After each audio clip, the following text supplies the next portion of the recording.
সম্মানিত দর্শক মণ্ডলী, আসসালামু আলাইকুম। 4 দিনব্যাপী জাতীয় পুলিশ সপ্তাহ এটি অনুষ্ঠিত হয়ে গেল। এবারের পুলিশ সপ্তাহটি বিশেষ কারণে গুরুত্বপূর্ণ এ কারণে যে দীর্ঘ ফ্যাসিবাদী দুঃশাসনের পতনের পরে একটা অন্তর্বর্তীকালীন সরকার গেল, যখন পুলিশ নিদারুণ ভাবমূর্তি সংকটে ভুগছিল। তাদের আত্মবিশ্বাস এবং আত্মমর্যাদা বোধ এটি সর্বোচ্চ তলানিতে যেয়ে ঠেকেছিল। সেখান থেকে একটি রিহ্যাবিলিটেশন প্রোগ্রাম অথবা সেই ভাবমূর্তি পুনরুদ্ধার এবং নতুন করে আত্মবিশ্বাস অর্জন এবং জনগণের আস্থা অর্জন, এটি নিশ্চয়ই পুলিশ সপ্তাহের গুরুত্বপূর্ণ প্রতিপাদ্য। এই নির্বাচিত গণতান্ত্রিক সরকারের আমলে পুলিশ বাহিনী নিশ্চয়ই তাদের আত্মমর্যাদা বোধ এটি যেমন সংরক্ষণ করবেন, তেমনি আত্মবিশ্বাস ফিরে পেতে এবং জনগণের আস্থা অর্জনে তাদের পেশাদারিত্ব 100% এটি নিশ্চিত করাটা খুব আবশ্যক। সেখানে গত সোমবার 11ই মে প্রধানমন্ত্রীর কার্যালয়ে ঊর্ধ্বতন পুলিশ কর্মকর্তাদের সাথে এক মতবিনিময় সভায় পুলিশের ডিআইজি পদমর্যাদার একজন কর্মকর্তা তিনি যে বক্তৃতাটি করলেন সেটি নানা বিতর্কের জন্ম দিয়েছে। আলোচনা হচ্ছে, সমালোচনা হচ্ছে। পুলিশ বাহিনীর পেশাদারিত্ব এবং নিরপেক্ষতা নিয়ে যেমন প্রশ্ন উঠছে, একই সাথে যেহেতু প্রধানমন্ত্রীর উপস্থিতিতে এই বক্তব্যটি হয়েছে, ফলে সরকারের সদিচ্ছা ভাবমূর্তি এগুলো নিয়েও এক ধরনের প্রশ্ন উত্থাপনের সুযোগ যারা গ্রহণ করবেন, স্বাভাবিকভাবেই তারা সেটি গ্রহণ করছেন। এবং আমি প্রথমেই আপনাদেরকে এই পুলিশ কর্মকর্তার সেই আলোচিত বক্তৃতার সেই চুম্বক অংশটি শোনার জন্য অনুরোধ করছি। পেশাগত জীবনে নিষ্ঠা, সততা আর নিরপেক্ষতার সাথে চাকরি করে গেল বিগত ফ্যাসিস্ট আমলের 18 বছর একের পর এক পদবঞ্চনা, অপমান, বৈষম্য আর মানসিক নির্যাতনের শিকার হয়েছি। কিন্তু শত প্রতিকূলতার মধ্যেও আমি জাতীয়তাবাদী আদর্শ থেকে এক চুলো বিচ্যুত হইনি। যে আদর্শের বীজ রোপিত হয়েছিল আমার শৈশবে, যখন আমি 7ম শ্রেণীর ছাত্র। মাদারীপুরের শিবচরে শহীদ রাষ্ট্রপতি জিয়াউর রহমান বীরত্তমের আগমনে ধানের শীষের মালা পরিয়ে দিয়ে বরণ করা ছিল আমার জীবনের সৌভাগ্য। পরবর্তীতে 1977 সাল থেকে 1981 সালের মধ্যে আরও 4 বার শহীদ রাষ্ট্রপতি জিয়াউর রহমান বীরত্তমের শ্রেণীর স্পর্শে আসার আমার অনন্য সুযোগ হয়েছিল। শহীদ রাষ্ট্রপতি জিয়াউর রহমান বীরত্তমের সাথে আমার শেষ দেখা হয় 1981 সালের 25 জানুয়ারি। তখন আমি 10ম শ্রেণীর ছাত্র। আজও আমার স্মৃতির মণিকোঠায় সেই দিনটির স্মৃতি উজ্জ্বল। অনুষ্ঠান শেষে শহীদ রাষ্ট্রপতি জিয়াউর রহমান বীরত্তমের সাথে করমর্দন করে গাড়ি পর্যন্ত এগিয়ে যান। সে এক আলাদা শিহরণ, যেন আমি বিশ্ব জয় করেছি। দর্শক মণ্ডলী, আপনারা শুনলেন এই পুলিশ কর্মকর্তার বক্তব্য। এই পুলিশ কর্মকর্তা এই ধরনের বিতর্কিত অথবা অনেকটা বালখিল্যতায় ভরা বক্তৃতা তখনই করলেন যখন প্রধানমন্ত্রী পুলিশ সপ্তাহ উদ্বোধন করতে গিয়ে তার ঠিক একদিন পূর্বেই বলছেন পুলিশ কোনো দলের নয়, আইন অনুযায়ী প্রশাসন পরিচালিত হবে, যেটি সংবাদপত্রের শিরোনাম হয়েছে। একই সাথে সংবাদপত্রের শিরোনাম হওয়ার মতো আরও একটি গুরুত্বপূর্ণ কথা মাননীয় প্রধানমন্ত্রী বলেছেন, সেটি হলো অপরাধীর পরিচয় কেবলই অপরাধী, রাজনৈতিক পরিচয় নয়। এবং প্রধানমন্ত্রী তার বক্তৃতার আরেকটি গুরুত্বপূর্ণ অংশ, যেটি নিশ্চয়ই আশাব্যঞ্জক, সেটি বলছেন, তিনি বলেন, আপনারা আইনের লোক, কোনো বিশেষ দলের নন, কারো রাজনৈতিক পরিচয় বা প্রভাবশালী পরিচয় দেখে থমকে যাবেন না, যে অপরাধী তাকে অপরাধী হিসাবেই গণ্য করবেন। এই বক্তৃতা যখন প্রধানমন্ত্রী করেন, তার একদিন পরে ঊর্ধ্বতন এই পুলিশ কর্মকর্তার এই বক্তব্য, এর মধ্য দিয়ে তিনি হয়তো ব্যক্তিগত সুবিধা অথবা ফায়দা এটি তার অনুকূলে নেওয়ার জন্য কোনো চেষ্টা করেছেন কিনা সেটি তিনি ভালো বলতে পারবেন। তবে এটি নিঃসন্দেহে প্রধানমন্ত্রীর যে কনসেপ্ট, যে প্রত্যাশা, তার সঙ্গে চরম বিপরীত এটি বলা বাহুল্য। আমরা দেখেছি এই পুলিশ কর্মকর্তার এই বক্তব্যের পরে মিডিয়া এটি নিয়ে সরব হয়েছে, স্বাভাবিক। সামাজিক যোগাযোগ মাধ্যমে এটি নিয়ে চরম সমালোচনা, বিতর্ক, কটাক্ষ এগুলো হচ্ছে, সেটিও স্বাভাবিক। সংবাদপত্রের শিরোনাম হয়েছে জাতীয়তাবাদী ডিআইজি, এভাবে অভিহিত করে শিরোনাম হয়েছে এবং তারা প্রশ্ন করেছে দলীয় আনুগত্য না প্রজাতন্ত্রের দায়িত্ব। সঙ্গত কারণেই প্রশ্নগুলো সামনে আসছে। গুরুত্বপূর্ণ মিডিয়া এভাবে শিরোনাম করেছে পুলিশ কর্মকর্তার রাজনৈতিক বক্তব্য ঘিরে বিতর্ক, পরিবর্তন কি পোশাকেই সীমিত বা সীমাবদ্ধ? এখানে যেমন মানবাধিকার কর্মী নূর খান লিটন তিনি একটি গুরুত্বপূর্ণ কথা বলেছেন এই বক্তব্যের প্রেক্ষিতে। এ ধরনের রাজনৈতিক বক্তব্য আমরা দিতে দেখতাম ফ্যাসিস্ট সরকারের আমলে। গণ অভ্যুত্থানে শেখ হাসিনার পতন ঘটার পর এই সংস্কৃতিতে পরিবর্তন আসবে বলে আমরা আশা করেছিলাম, কিন্তু নতুন রাজনৈতিক সরকারের সময় আবারই একই ঘটার বিষয়টা অত্যন্ত হতাশাজনক ও দুঃখজনক ব্যাপার এবং জুলাই অভ্যুত্থানের আকাঙ্ক্ষার পরিপন্থী। এটি মানবাধিকার কর্মী নূর খান লিটন তিনি বক্তব্য যে এটি তিনি করেছেন সেটি নিশ্চয়ই আমরা অমূলক বলতে পারি না। আবু আলম শহীদ খান নাম করে সাবেক একজন সচিব তিনিও এ বিষয়ে মন্তব্য করেছেন। তিনি বলছেন এটা বাহিনীর অন্য সদস্যদের এক ধরনের রং মেসেজ বা ভুল বার্তা দিচ্ছে।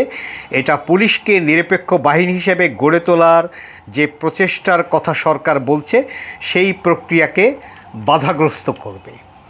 ডিআইজি রেজাউলের বক্তব্য আপনারা শুনেছেন।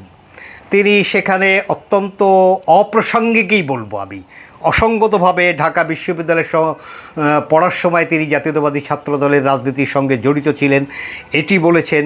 তিনি জাতীয়তাবাদী আদর্শের রাজনীতির সাথে জড়িত থাকার কারণে তার চাকরি জীবনের শুরুতে 17 মাসের মাথায় 1998 সালে তৎকালীন সরকার তাকে চাকরিচ্যুত করে বা চাকরি থেকে অব্যাহতি দেয় এবং তিনি সেই সরকারকে ফ্যাসিস্ট হিসাবে উল্লেখ করেছেন। এরপর 4.5 বছর অপমান এবং সীমাহীন মানসিক যন্ত্রণা তিনি বয়ে বেড়িয়েছেন। সমাজ, আত্মীয় স্বজন, এমনকি নিজের পরিবারের কাছেও নিজেকে অসহায় মনে হতো এমন ব্যক্তিগত অনুভূতির কথা তিনি বলেছেন। আমরা এভাবেও যদি বিবেচনা করি যে এই 4.5 বছর নিদারুণ মানসিক নির্যাতনে পরিবারের কাছে, সমাজের কাছে ছোট হওয়ার প্রতিক্রিয়ায় আবেগপ্রবণ হয়ে তিনি এই ধরনের কথা বলে ফেলেছেন, এটি যদি আমরা বিবেচনাও করি তারপরেও কিন্তু কথা থাকে। ডিআইজি পদমর্যাদার পুলিশ কর্মকর্তা, তার বয়স বিবেচনা করলে নিশ্চয়ই সেটি তার এই অবস্থান বিবেচনা করে এটা বলা যায় যে তিনি চাকরির সর্বোচ্চ পরিণত সময়ে অবস্থান করছেন। তিনি এই আবেগকে নিয়ন্ত্রণ না করতে পারা এটিও তার পেশাদারিত্বের ঘাটতি এমনটি বলা যাবে।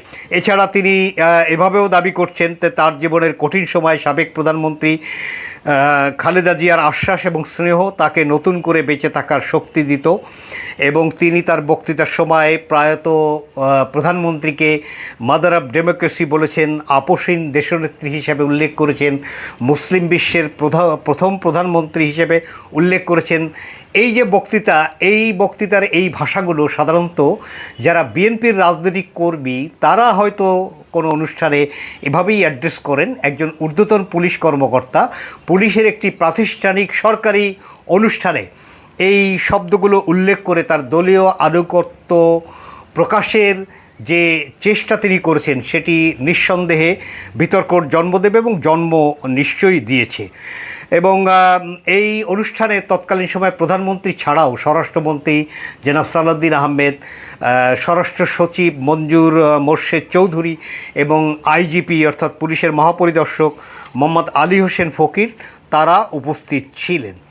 আমরা বিগত দিনে যেটা দেখেছি, সেই বেনজিরের কথা যদি আমরা তুলি, সেই আসাদুজ্জামানের কথা যদি তুলি, সেই শহীদুল হক, এমনকি সর্বশেষ এই যে ডিবি হারুন এবং ডানপিটে বিপ্লব কুমার তাদের কথা যদি আমরা তুলি, আমরা দেখেছি বেনজিরকে বক্তৃতা করতে যে ঘর থেকে টুকাইয়া নিয়ে আসবো, অর্থাৎ বিরোধী রাজনৈতিক কর্মীদেরকে হুমকি দেওয়ার সুরে তিনি এই কথা বলেছেন।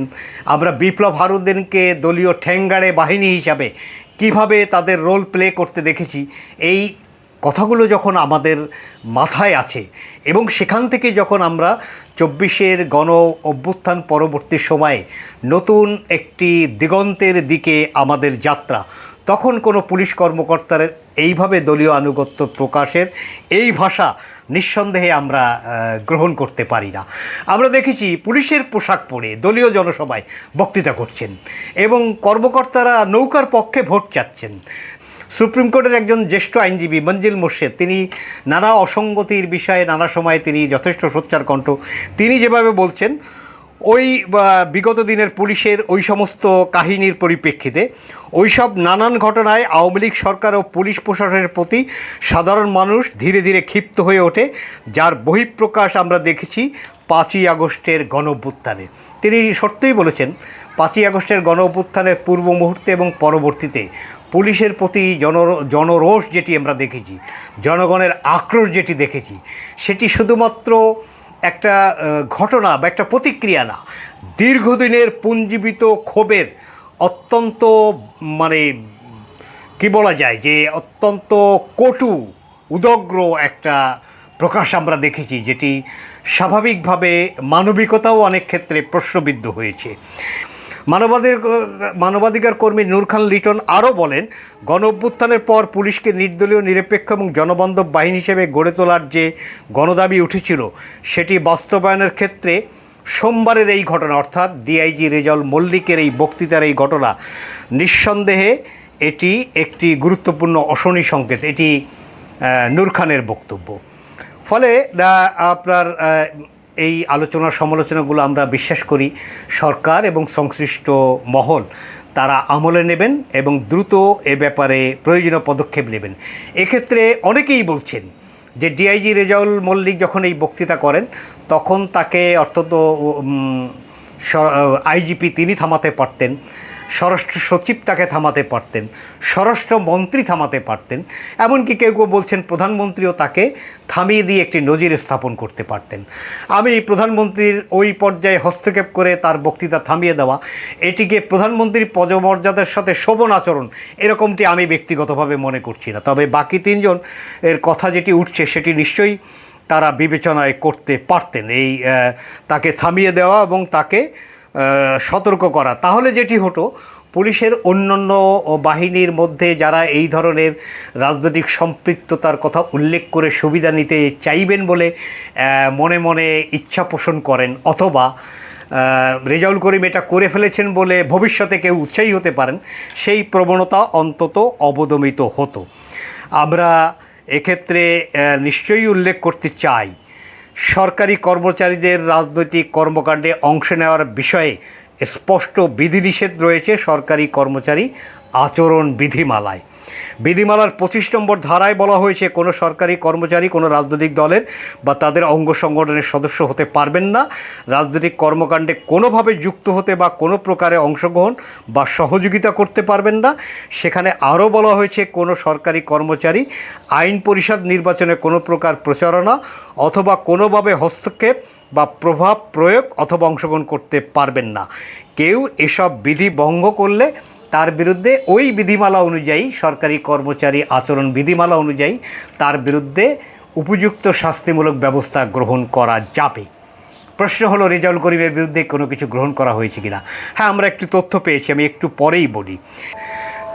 ফেসবুক সহ সামাজিক যোগাযোগ মাধ্যমে চরম জন অসন্তোষ এবং এটা নিয়ে প্রশ্ন উঠেছে।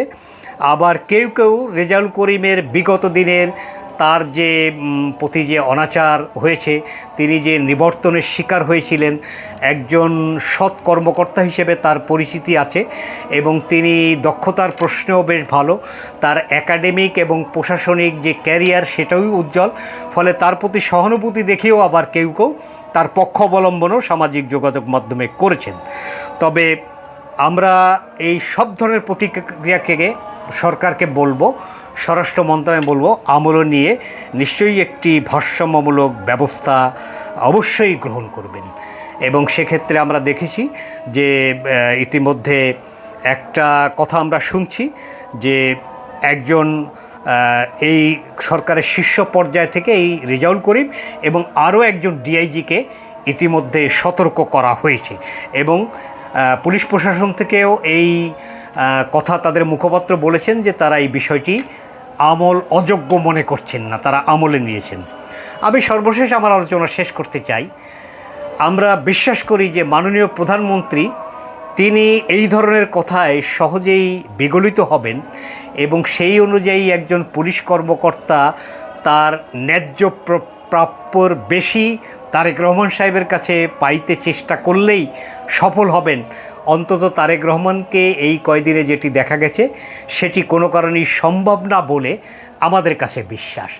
নিশ্চয়ই তারেক রহমান সাহেব গণতান্ত্রিক সরকারের নির্বাচিত সরকারের প্রধানমন্ত্রী।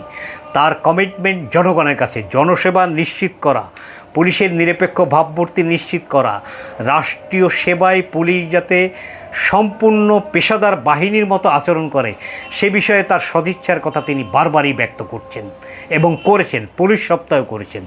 তিনি সর্বশেষ তার একটি কথা উল্লেখ করেই আমি আলোচনা শেষ করতে চাই। পুলিশ সপ্তাহ উদ্বোধনের পরে রাজারবাগ পুলিশ লাইন্সে গিয়ে প্রধানমন্ত্রী তিনি অত্যন্ত গুরুত্ব দিয়ে উল্লেখ করেছেন ফ্যাসিবাদী সরকার নিজেদের হীন স্বার্থে পুলিশ বাহিনীকে জনগণের মুখোমুখি দাঁড় করিয়েছিল। সেই অন্ধকার সময় পেরিয়ে এখন সময় এসেছে নতুনভাবে এগিয়ে যাওয়ার। জনগণের বিশ্বাস অর্জনেই এখন পুলিশের সবচেয়ে বড় চ্যালেঞ্জ। কথাটি অত্যন্ত গুরুত্বপূর্ণ। আমি বিশ্বাস করি তারেক রহমান এটি কথার কথা না, তিনি এটি মেন করেন। বিগত দিনে পুলিশ বাহিনীকে সরকার যেভাবে ব্যবহার করে তাদেরকে দলীয় ঠ্যাঙ্গাড়ে বাহিনীতে পরিণত করেছিল, জন আস্থা যেভাবে থেকে পুলিশ বাহিনী বিচ্যুত হয়ে গেছিল, সেখানে তারেক রহমান তার অভিজ্ঞতার আলোকেই এই কথাটি বলেছেন। কিছু পদক্ষেপ এমন দেখতে চাই যা নিয়ে আমরা আস্থা পেতে পারি যে রেজাউল করিমের ওই ব্যক্তিগত অনুভূতিকে গুরুত্ব দেওয়া পুলিশ বাহিনীর স্বরাষ্ট্র মন্ত্রণালয় কিংবা সরকারের কোনো অংশেরই কোনো ধরনের আনুকূল্য থাকবে না, বরঞ্চ পেশাদারিত্বের জায়গায় আরও অনেক বেশি কঠোর শৃঙ্খলার মধ্যে পুলিশ বাহিনীকে পরিচালিত করা হবে, এমনটিই আমরা দেখতে চাই। ধন্যবাদ।